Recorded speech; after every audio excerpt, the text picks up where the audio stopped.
څه داسې څیزونه دي چې د الله سبحانه وتعالی په مخکې باندې زما او ستا سر ښکته کیه، د الله سبحانه وتعالی په مخکې باندې ما او تا ذلیله کیه، د الله سبحانه وتعالی باندې په مخکې باندې زما او ستا سترګې د لګولو نه هغه وباسي.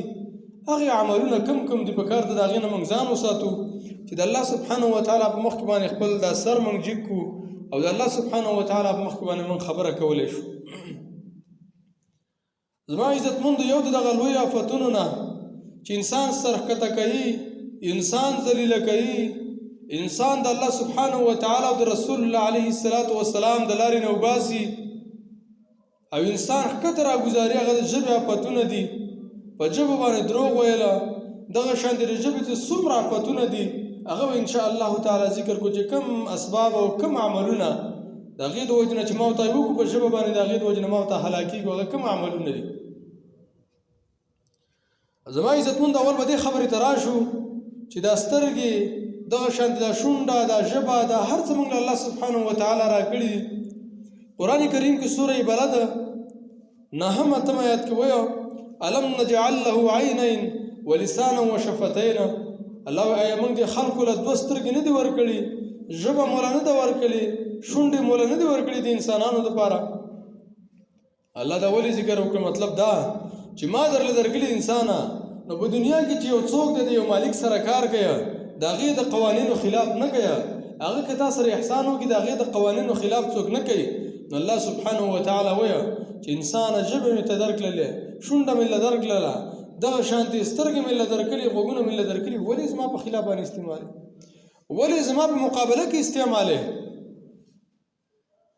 سوره احزاب کې الله سبحانه وتعالی وایي یا ایها الذین آمنوا اتقوا الله وقولوا قولا سدیدا یصلح لكم اعمالکم ویغفر لكم ذنوبکم. اے مسلمانانو د الله سبحانه وتعالی نه ویره وکړه، کله چې خبرې کوئ تاسو صفا وینا کوئ، سیده وینا کوئ.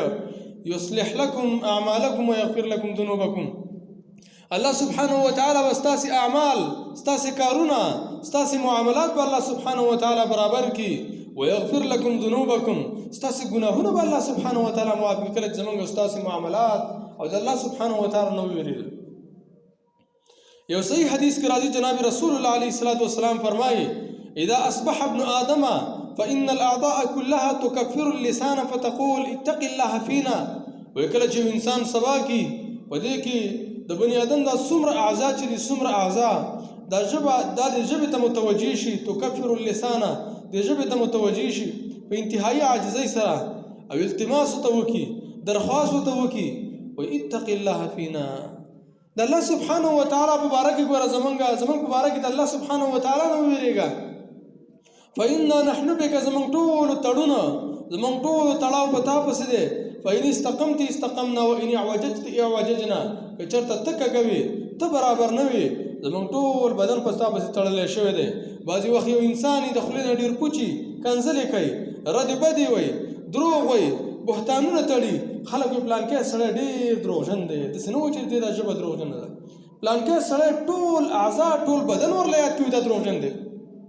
پلانکی زنانه بهتانونه تړي، دا ډېره بهتانګره جنۍ ده، د دې وجې نه د یوې ژبې د وجې نه په دې باندې دا بهتان وتړی. پلانکی سړی کنځلمار دی. ولې کنځلمار دی؟ یوې ژبې د دا خبره کړې ده، خو په ټول بدن باندې د هغې تطبیق وشو، ټول بدن په هغې باندې ګناهګار شو، ټول بدن په هغې کې راګیر شو چې هلکه دا سړی ګناهګار دی، دا کنځلمار دی. نو د ټول بدن تړاو هغه په ژبه پسې دی، لکه څرنګه چې د صحیح حدیث نه معلوم شو چې رسول الله علیه السلام فرمایل چې دا ټول بدن د ژبې ته متوجي. نو کله چې موت راپاڅېږو په سحر کې مسلمانه، موتا په دې خپل بدن باندې رحم وکړو، په دې بدن باندې موتا دا سوچ وکړو چې اوس زما او ستا دې ژبې ته دا ټول اعضا متوجي دي، ورته ووایه چې برابره شه. نو د دې برابرېدل خو په موتا پسې دي که نه، زما او ستا په نفس پسې دي، په کار د موتا یې کنټرول کړو. یو صحیح حدیث کې داسې راځي، امام بخاري رحم الله را نقل کړی دی 6400